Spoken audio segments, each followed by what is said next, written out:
নমস্কার, আমি উজ্জ্বল শর্মা শাস্ত্রী বলছি। আজকের ভিডিও শুরু করার আগে আমার গুরুদেবের চরণে প্রণাম জানিয়ে আমি আজকের ভিডিও শুরু করছি। আজকের ভিডিওর কন্টেন্ট হচ্ছে good marriage life in astrology, জ্যোতিষ মতে সুখী দাম্পত্য জীবন।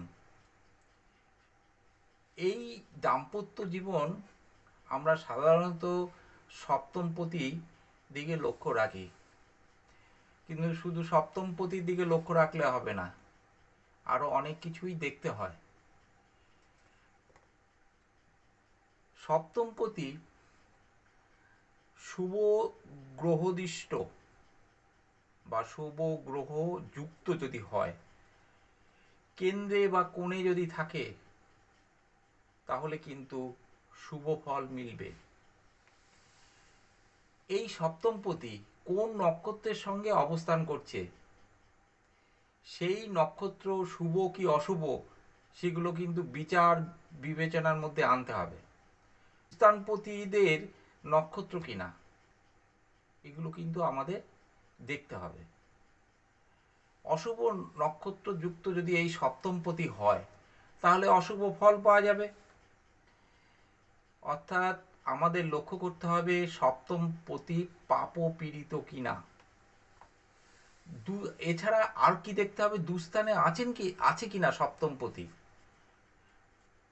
দুস্থানে যদি অবস্থান করে সপ্তমপতি, বৈবাহিক জীবন কিন্তু সুখের হবে না।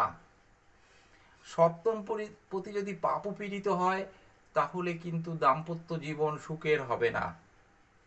আবার দেখুন, নৈসর্গিক শুভ গ্রহ শুক্র, এই শুক্রকে কিন্তু আমরা পত্নী কারক বলে থাকি। এই শুক্র থেকে কিন্তু পত্নীর বিষয়ে অনেক কিছু জানা যায়। তাই শুক্রের অবস্থান দেখতে হবে। শুক্রের সপ্তমে কোন গ্রহ অবস্থান করছে, সে দুস্থান অধিপতি কিনা, অর্থাৎ কিনা ষষ্ঠ অষ্টম দ্বাদশপতি কিনা, এগুলো কিন্তু আমাদের লক্ষ্য করতে হবে। এছাড়া ওই শুক্রের ভাবপতির অবস্থাও কিন্তু বিচার করতে হবে। শুক্র কোথায় অবস্থান করছে, যেখানে অবস্থান করছে সেই রাশির অধিপতি, সে আবার কোথায় অবস্থান করছে, এগুলো কিন্তু লক্ষ্য করতে হবে। লক্ষ্য করতে হবে এই শুক্রের সঙ্গে দুস্থানপতির কোনো সম্পর্ক আছে কিনা, কোনো অশুভ নক্ষত্র দ্বারা পীড়িত কিনা, এগুলো কিন্তু আমাদের বিচার বিবেচনার মধ্যে আনতে হবে। তাহলে শুক্রের বলাবল শুভ অশুভ অবস্থারও বিচার করতে হবে। কিন্তু এছাড়া আমাদের লক্ষ্য করতে হবে দ্বিতীয় স্থান।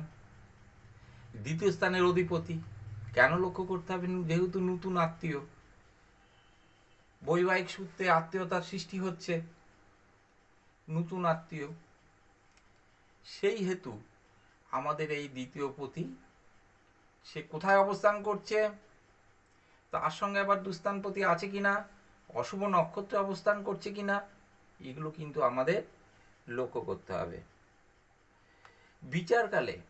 তাহলে আমাদের কি লক্ষ্য করতে হবে, সপ্তম ভাব, শুক্র এবং শুক্রের সপ্তম ভাব, এগুলো কিন্তু বিচার করতে হবে।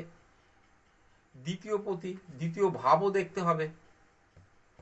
এগুলো শুভ হলে পত্নী ও পতির বিষয় কিন্তু অবশ্যই শুভ হবে এবং বৈবাহিক জীবন সুখের হবে। তারপরে ভৌমদোষ আছে কিনা, যাকে মাঙ্গলিক বলা হয়, সেগুলো কিন্তু দেখতে হবে।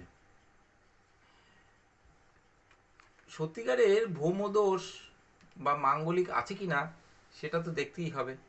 মাঙ্গলিক থাকলেও অনেক সময় জন্মছকে বা ন্যাটাল চার্টে এই মাঙ্গলিকের অশুভ প্রভাব থাকে না।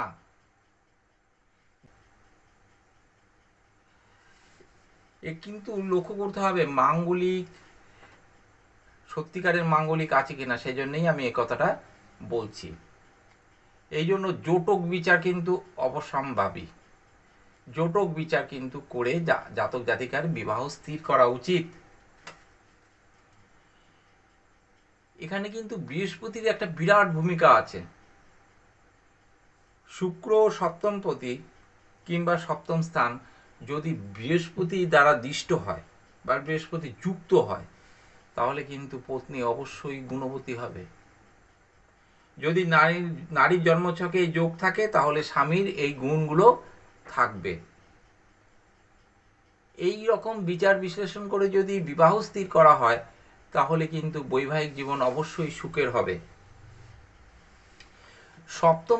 সপ্তমপতি যদি পঞ্চমে থাকে, সপ্তমপতি যদি পঞ্চমে থাকে অথবা লগ্নপতি যদি সপ্তমে থাকে, তাহলে কিন্তু জাতক স্থির বশীভূত হয়, জাতক স্থৈর্য হয়।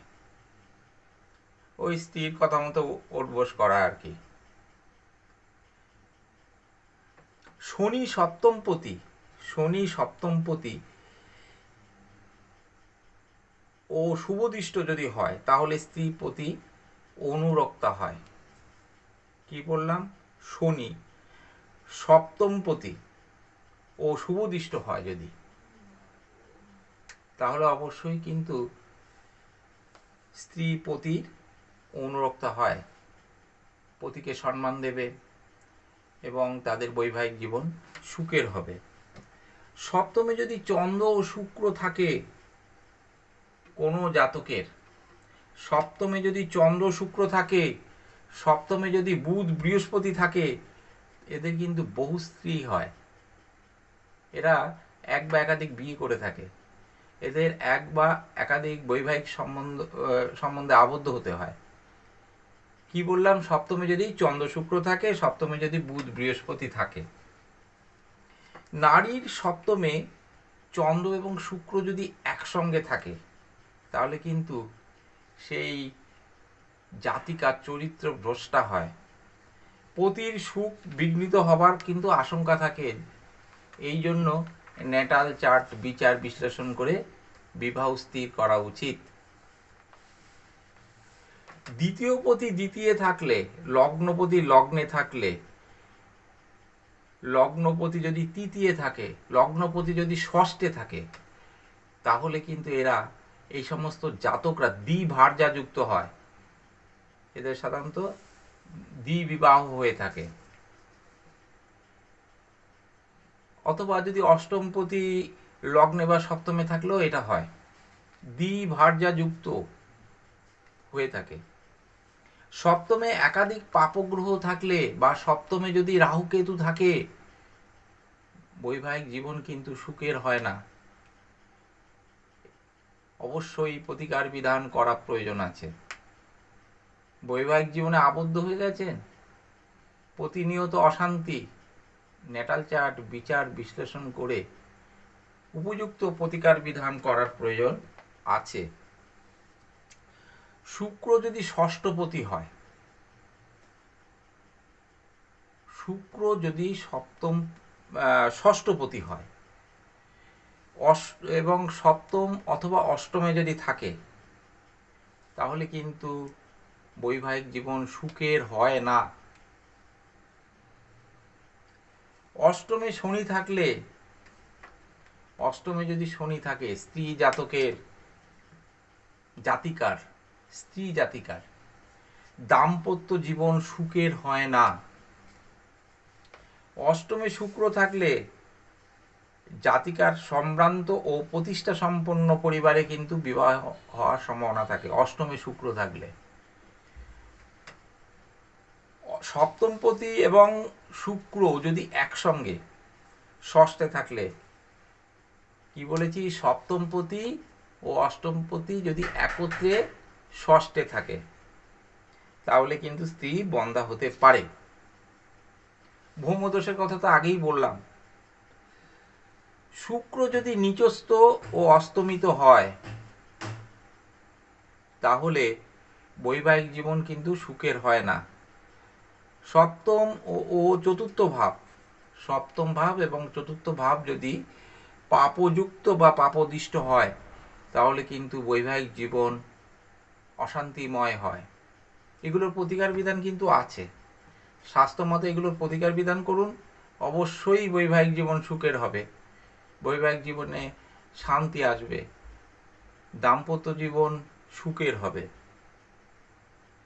শুক্র মঙ্গল পরস্পর সপ্তমস্ত, রবি সপ্তমস্ত এবং সপ্তমপতি নিচস্থ বা অস্তগত বা শত্রু গৃহগত হয়ে আছে, তাহলে কিন্তু বৈবাহিক জীবন শান্তি হবে না, পতি ও পত্নীর মধ্যে সদ্ভাব থাকে না। আমি এর পরবর্তীতে অন্য ভিডিওতে আমি আলোচনা করব বিয়ের পর অনেকের ভাগ্যহানি হয়, অনেকের ভাগ্য উদয় হয় বিবাহের পর, এগুলো নিয়ে আলোচনা করব। তারপর আরও আলোচনা করব প্রজনন ক্ষমতা, স্ত্রী জাতক এবং স্ত্রী জাতিকা এবং জাতকের যে প্রজনন ক্ষমতা, অনেক জাতক জাতিকাদেরই বিবাহের পর সন্তানহীন হয়ে থাকে, তাদেরও কিন্তু সমাধান আছে। তবে ন্যাটাল চার্ট ভালো করে বিচার বিশ্লেষণ করে তারপরেই এই সমাধান সূত্র বের করতে হবে। সর্বক্ষেত্রে কিন্তু প্রতিকার বিধান হয় না, সেটাও দেখতে হবে। প্রতিকার বিধান না হলে সেই প্রাজ্ঞ জ্যোতিষী অবশ্যই বলে দেবে যে এর কোনো প্রতিকার বিধান নেই। আজকের ভিডিও আর দীর্ঘায়িত করব না। আপনারা অবশ্যই ভিডিওটি ভালো লাগলে লাইক, শেয়ার এবং সাবস্ক্রাইব করবেন। আপনাদের ঈশ্বরের কাছে মঙ্গল কামনা করে আমি আমার আজকের ভিডিও শেষ করার আগে আমার গুরুদেবের চরণে প্রণাম জানিয়ে আজকের ভিডিও আমি এখানেই শেষ করছি। নমস্কার।